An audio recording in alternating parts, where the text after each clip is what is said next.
My guest, Erik Wemple, who is the media critic, wrote about it for the Washington Post. Headline, Project Veritas, Ashley Biden, and the First Amendment. This is Erik Wemple. Erik, thanks so much for being here.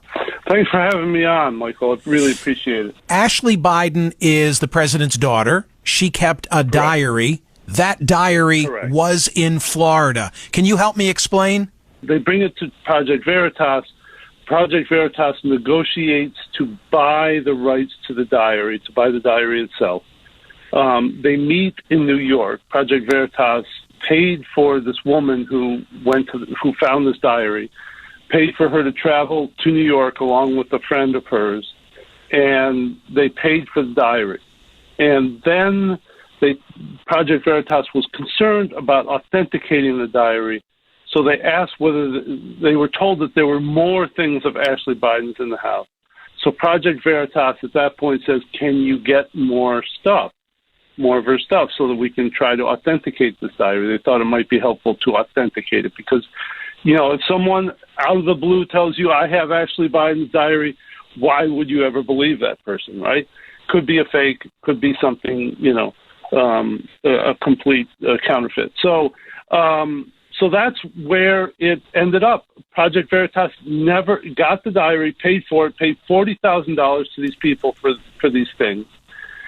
They never published Ashley Biden's diary because apparently they had concerns about its authenticity. Then last November, federal agents, FBI, conducted a search on James O'Keefe's house, his residence in Mamaroneck, New York. James O'Keefe is the founder of Project Veritas and, sort of like the front man for the organization.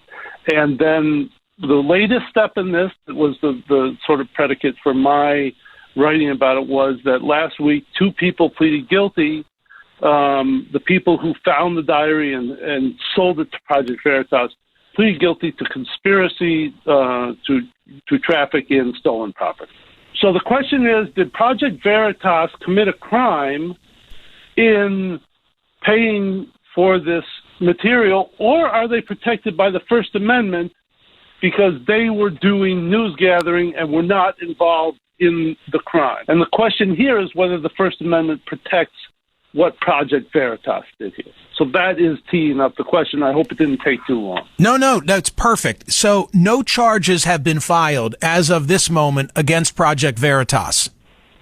Correct. There's nothing improper. There's nothing illegal about a media outlet being the recipient of information that was stolen and publishing it nonetheless. How about a media outlet? Happens all the time. And does it not also happen all the time, albeit not with the Washington Post? I'm thinking of tabloids, of paying for stories. You can pay for information.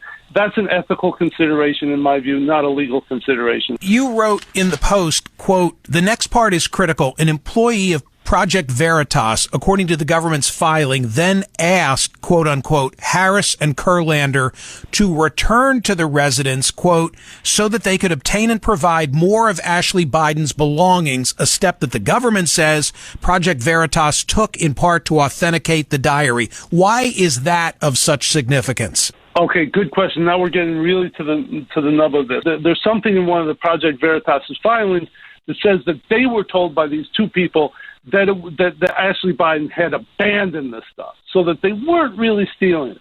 So we're talking about some meaningless, possibly worthless items that they went back for, and they're really going to do a federal prosecution of it. What does it strike you as? Do you think that is worth their while?